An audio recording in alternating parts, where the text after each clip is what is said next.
శ్రీ గురు చరిత్ర అధ్యాయం 12 శ్రీ గణేశాయ నమ శ్రీ సరస్వత్యై నమ శ్రీ గురుభ్యో నమ. సిద్ధయోగి ఇంకా ఇలా చెప్పారు. అప్పుడు ఆ తల్లి పుత్ర వాత్సల్యంతో ఇలా అన్నది. నాయనా, నీవు లోకానికి ధర్మం చెబుతావు కదా, మరి నీవు కూడా 12 సంవత్సరాల బ్రహ్మచర్యం అవలంబించాక గృహస్థువై బిడ్డలు కలిగాక సన్యసించి లోకానికి ఆదర్శం చూపాలి కదా. ఇలా క్షణికావేశంలో సన్యాసం స్వీకరిస్తే వాసనాక్షయమవక మానవులు పతితులవుతారని శాస్త్రాలు హెచ్చరిస్తున్నాయి కదా అని బ్రతిమాలింది. అప్పుడు వటువైన నరహరి అలనాడు కపిలుడు తల్లికి జ్ఞానోపదేశం చేసిన విధంగా ఆమెకు తత్వం ఇలా బోధించాడు. అమ్మా, భౌతికమైన శరీరాలు వైభవము అశాశ్వతాలే.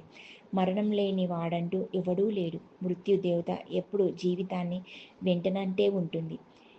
యువకులకైనా వృద్ధులకైనా ఈ శరీరం ఎప్పుడు రాలిపోతుందో తెలియదు. అప్పిచ్చిన వాడు తానిచ్చిన గడువు ఎప్పుడు తీరుతుందా అని లెక్క పెట్టుకుంటున్నట్లు మృత్యుదేవత కూడా మానవుల జీవిత కాలాన్ని లెక్క పెడుతూ ఉంటుంది. రాత్రి పగలు అన్నవి మానవుని ఆయుర్దాయాన్ని ఎగరగొట్టుకొని పోతుంటాయి. ఈ శరీరము, భార్య, బిడ్డలు, గృహము, ధనము, జీవితము అశాశ్వతమని మరచి అవే ప్రధానమనుకుని జీవించేవారు పశువుల వంటి వారు. కనుక ధర్మాచరణమొక్కటే మానవుల కర్తవ్యం.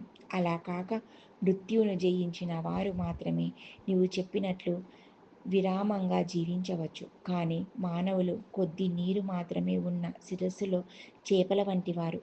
ఆ కొంచెము నీరు ఇంకిపోయాక వాటి గతేమిటి? ఈ కలియుగంలో మానవునికి 100 ఏండ్లు ఆయుర్దాయం. అందులో సగకాలం నిద్రంలోనూ, బాల్యము పరాధీనతల వల్ల కొంతకాలము గడిచిపోతుంది. ఇట్టి జీవితంలో ప్రాప్తించే సంపద క్షణకాలముండి వాడిపోయేది. కాలచక్రం గర్భంలోని పిండములను, శిశువులను, బాలులను, యువకులను, విఘ్నులను, దేవతలను, సర్వజీవులను బ్రింగివేస్తుంది. దీని మీదైనా మమకారం పెట్టుకోవడం ఆత్మవంచనే, దుఃఖాన్ని కొని తెచ్చుకోవడమే అవుతుంది. బయట చర్మము, లోపల మాంసము, ఎముకలు, రక్తము గల ఈ శరీరము నీటి బుడగ వంటిది. శరీరము జడము, నశ్వరము. ఆత్మ చిత్స్వరూపము, శాశ్వతము. దానికి సుఖదుఖాలు లేవు. ఉన్నాయనుకోవడం అజ్ఞానం మాత్రమే.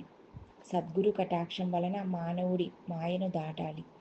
ఉత్తమమైన మానవ జన్మమెత్తి కూడా ఆత్మకు శ్రేయస్సు చేకూర్చుకునేవాడే నిజమైన ఆత్మవంచకుడు, ఆత్మఘాతకుడు, బ్రహ్మఘాతకుడు కూడా. అమ్మా, ఈ మాట సామాన్యుల విషయంలోనే ఇంత వాస్తవమైతే కారణ జన్ముడనైన నాకేది కర్తవ్యం? విషయ సుఖాలు వదలలేని వారికి నువ్వు చెప్పినట్లు గృహస్థాశ్రమం తర్వాత సన్యసించడమే క్రమం తగియున్నది.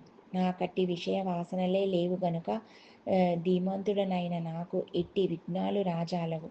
నేను బ్రహ్మచర్యాశ్రమం నుండే సన్యాసం తీసుకుంటాను. నన్ను ధ్యానిస్తూ ఉండు, సంసారాన్ని దాటగలవు అని యశోదకు బాలకృష్ణుడు చూపినట్లు తన దివ్య రూపాన్ని దర్శింపచేశాడు. ఆయన ప్రసాదించిన యోగ దృష్టితో ఆమె ఆ మూర్తిని కన్నులారా దర్శించి ఇలా అన్నది. స్వామి, నీవు పుట్టుక లేనివాడవు. బ్రహ్మాండాలన్నీ నీలోనే ఉన్నాయి. బ్రహ్మకు కూడా నీ గుణరూపాలు కొంచెమైనా తెలియరానివి. మాయామోహితురాలనైన మానవ స్త్రీని నాకెలా తెలుస్తాయి? ఈ జ్ఞానమైనా నీవు అనుగ్రహించినదే. నీవు సత్య సంకల్పుడవు. నీ సంకల్పానికి నేను అడ్డు చెప్పను. లోకహితం చేయడానికే అవతరించిన నిన్ను నా పుత్రుడవని తలచి ఇంట కట్టి పెట్టుకోవడం తగదు. అయితే నీ యొక్క ఈ దివ్యమైన ఆకారం నా మనసులో స్థిరంగా నిలిచేటట్లు అనుగ్రహించు. నాకింకా పుత్రులు కలుగుతారన్నావు. మాకింకొక బిడ్డ పుట్టే వరకైనా నీవిక్కడే ఉండు. అప్పటి వరకు సన్యసించడానికి నేను అనుమతించను. నీవు నా మాట వినకుండా వెళ్ళిపోతే నేను మరణిస్తాను. నిన్ను విడిచి నేను బ్రతకలేను అని ప్రార్థించింది. అప్పుడు శ్రీహరి, అమ్మా, నీకొక సంవత్సరంలోగా కవలలు పుడతారు. అంతవరకు ఉంటాను. కానీ ఆ తర్వాత నా సంకల్పానికి అడ్డు చెప్పకూడదు అని ఆమె వద్ద మాట తీసుకున్నాడు. అతడు పరమేశ్వరుడన్న జ్ఞానంతో స్వామిని ఆ దంపతులు నిత్యము అర్చిస్తుండేవారు. చతుర్వేద పారంగతులు, షట్శస్త్ర నిపుణులు కూడా ఆయన వద్ద విద్యార్థులై కృతార్థులయ్యారు. ఆయన ఎందరికో వేదాలు బోధించేవారు. పామరులకు ఆయన ధర్మ సూక్ష్మాలు చెప్పేవారు. ఇలా సంవత్సరం గడిచేసరికి అంబకు 2 మగపిల్లలు పుట్టారు. వారికి 3 నెలలు రాగానే ఒకరోజు అంబ పిల్లలను నాడిస్తుంటే నరహరి వచ్చి, అమ్మా, నేను చెప్పినట్టే వీరిద్దరూ పుట్టారు. నీకింకా 2 కొడుకులు, 1 కూతురు కలుగుతారు. నీ కోరిక ఫలించింది. నా మాట నిలబెట్టుకున్నాను కనుక నీవిచ్చిన మాట ప్రకారం నాకు అనుమతిస్తే నేను తీర్థయాత్రలకు బయలుదేరుతాను. అయితే నీవు మాత్రం నన్ను సంతోషంగా సాగనంపాలి అన్నారు. అప్పుడు తల్లిదండ్రులు ఆయనకు నమస్కరించి, మేమింతవరకు మాయలో తగులుకొని నీవు మా బిడ్డవనే భ్రాంతితో ఎప్పుడైనా నిష్ఠురలాడి ఉంటే మమ్మల్ని క్షమించు. నీవే మా కులదైవమని ఇప్పుడు తెలుసుకున్నాము. నీవు మా వంశాన్ని ఉద్ధరించడానికి ఇక్కడ జన్మించావు. నీవు మా రక్త మాంసాలు పంచుకోవడం ద్వారా మా దేహాలు కూడా పవిత్రమైనాయి. ఇక ముందు మా గతేమిటి అన్నారు. మీ దర్శనం మాకు ఇంకెప్పటికీ లేకుంటే మేము ఎలా జీవించగలము అన్నారు. అప్పుడు నరహరి, మీరు ఎల్లప్పుడూ నన్ను ధ్యానించండి, మీకు ఇక జన్మ ఉండదు. అమ్మా, నీకు నన్ను చూడాలని ఉంటే నన్ను స్మరిస్తే తక్షణమే నీకు నా దర్శనం అవుతుంది. 30 సంవత్సరాల తర్వాత నేను మళ్ళీ మీ వద్దకు వస్తాను అని చెప్పాడు. అలా తల్లిదండ్రుల అనుమతి తీసుకొని ఆయన తలపై శిరస్త్రాణము, కౌపీనము, కాషాయాంబరము, చేత దండము ధరించి చిరునవ్వులొలికిస్తూ మహా సంతోషంగా బయలుదేరాడు. ఆ దృశ్యం చూచిన జనం 9 సంవత్సరాల పిల్లవాడు ఇల్లు విడిచిపోవడానికి ఆ తల్లి ఎలా అనుమతిస్తున్నది అని ఆశ్చర్యపోయారు. కొందరు ఈయన అవతారమూర్తి, ఈయనను కన్న తల్లిదండ్రులు ధన్యులు అన్నారు. సాధువులు ఆయన భగవంతుడనే భావంతో నమస్కరించారు. ఆ గ్రామస్తులందరూ కొంత దూరం వెళ్ళి ఆయనకు వీడుకోలు చెప్పి తిరిగి వెళ్ళాక తల్లిదండ్రులు మరికొంత దూరం ఆయన వెంట వెళ్ళారు. అక్కడ నరహరి వారికి కర్పూరము వలె తెల్లగానున్న తన దత్తాత్రేయ స్వరూపము, తర్వాత శ్రీపాద రూపములను దర్శనమిచ్చారు. అది తమ శని ప్రదోష పూజా ఫలితమేనని తలచి ఆ తల్లిదండ్రులు, మా జన్మలు ధన్యమయ్యాయి, మీరు దయతో మాకు మళ్ళీ దర్శనమివ్వాలి అని వేడుకోగా ఆయన తప్పక మళ్ళీ దర్శనమిస్తాను అని మాట ఇచ్చి వాళ్లను వెనుకకు పంపాడు. ఆ దివ్య దర్శనమ ప్రభావం వలన వారు తమ పుత్ర వ్యామోహం మరిచి భక్తిభావంతో వెనుకకు వెళ్ళారు. నరహరి బద్రీనాథ్ దిక్కుగా బయలుదేరి దారిలో ఆనందకాననము అనబడే వారణాసి పట్టణం చేరారు. మొదట ఆయన గంగలో స్నానం చేసి ఆత్మస్వరూపమైన విశ్వనాథుని దర్శించారు. తర్వాత అచ్చట ఒక యోగ్యమైన స్థలంలో వజ్రాసనం వేసుకొని ప్రాణవాయువు కుంభించి కేచరి ముద్రలో నాదానుసంధాన పరులై కూర్చున్నారు. ఆయన నిత్యము 3 వేళల మణికర్ణిక ఘట్టానికి వెళ్ళి శ్రద్ధగా గంగా స్నానం చేసి వస్తుండేవారు. ఆ క్షేత్రంలో ఉన్న తపస్సులు, మునులు, సాధువులు ఆయనను చూచి ఆశ్చర్యచకితులయ్యారు. యవ్వనం కూడా పూర్తిగా రాకముందే అంతటి వైరాగ్యము, కఠోరమైన తపస్సు చూసి ఆయన యోగపూర్ణుడని తెలుసుకొని నమస్కరిస్తుండేవారు. అచ్చటి ఎతులతో వృద్ధుడు, శ్రేష్ఠుడు అయిన కృష్ణ సరస్వతి ఆయనకు భక్తితో నమస్కరిస్తుండేవారు. ఆయన సాక్షాత్తు అవతార పురుషుడని, సన్యాస మార్గాన్ని పునరుద్ధరిస్తాడని, ఆయన విశ్వ గురుడైనప్పటికీ లోకోద్ధరణ కోసం మాత్రమే ఆదర్శప్రాయుడైన సాధకునిలా తపస్సు చేస్తున్నాడని, కనుక ఆయన వయసులో చిన్నవారైన జ్ఞానంలో వృద్ధులే గనుక ఆయనకు యతులు కూడా నమస్కరించవచ్చునని కృష్ణ సరస్వతి చెబుతుండేవారు.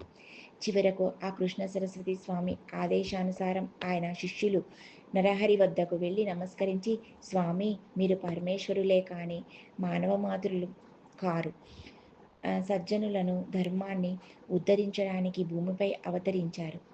శ్రీ ఆదిశంకరులు స్థాపించిన సన్యాస మార్గం దాదాపు లుప్తమైంది. దానిని మరలా మీరే నిర్దిష్టం చేసి విస్తరింపచేయాలి. అధికారుల కాని వారికి ఈ మార్గము భయంకరమైనదైన బుద్ధిమంతులకు సులభంగా ఆత్మానందాన్నిచ్చే ఈ సన్యాస మార్గాన్ని మీరే పునరుద్ధరించాలి. సన్యాసులమైన మేము ఇప్పుడు మిమ్ములను సేవిస్తే లోకనింద ఏర్పడుతుంది కనుక మీరు కూడా సన్యాసిస్తే మేము కూడా మీ సేవ చేసుకోవచ్చు అని ప్రార్థించాడు. నరహరి వారి ప్రార్థనను మన్నించి సత్సంప్రదాయ సముద్ధరణకు కొరకు శ్రీకృష్ణ సరస్వతి పాదాలను గురువుగా స్వీకరించి శాస్త్ర పద్ధతిన వారి వద్ద సన్యాసం స్వీకరించారు. అప్పుడు గురువు ఇచ్చిన దీక్షానామం శ్రీ నృసింహ సరస్వతి. తర్వాత ఆయన కొంతకాలం కాశీపట్టణంలోనే ఉండి మానవులకు 4 పురుషార్థాలను ప్రసాదించగల వేదార్థాన్ని భక్తులకు ప్రసరించారు. అంతవరకు గురుకథను శ్రద్ధగా వింటున్న నామధారకుడు, స్వామి, నాకు ఒక సందేహం కలుగుతున్నది. విశ్వగురుడైన శ్రీగురునికి ఇంకొకరు గురువెలా కాగలరు? గురువును ఆశ్రయించి ఆయన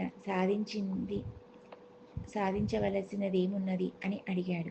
సిద్ధయోగి ఇలా చెప్పారు. పూర్వము శ్రీరామచంద్రుడు వశిష్ఠ మహర్షిని, శ్రీకృష్ణుడు సాందీపని మహర్షిని గురువులుగా వరించినట్లే శ్రీగురుడు కూడా శ్రీకృష్ణ సరస్వతి స్వామిని గురువుగా ఎన్నుకున్నారు. ఈ గురు సంప్రదాయం అనాది సిద్ధమైనది. దీనికి మూల పురుషుడు సదాశివుడు, ఆయన శిష్యుడు విష్ణువు, విష్ణువుకు శిష్యుడు బ్రహ్మదేవుడు. అటు తర్వాత గురు పరంపర ఇలా కొనసాగింది. బ్రహ్మదేవుడికి నుండి వశిష్ఠుడు, శక్తి, పరాశరుడు, వ్యాసుడు, శుకుడు, గౌడపాదుడు, గోవింద, భగవత్పాదాచార్యులు, శంకర భగవత్పాదులు, విశ్వరూపుడు, జ్ఞానగిరి, సింహగిరి, ఈశ్వర తీర్థుడు, నృసింహతీర్థుడు, విద్యారణ్యుడు, మలయానందుడు, దేవతీర్థుడు, యాదవేంద్ర సరస్వతి, కృష్ణ సరస్వతి.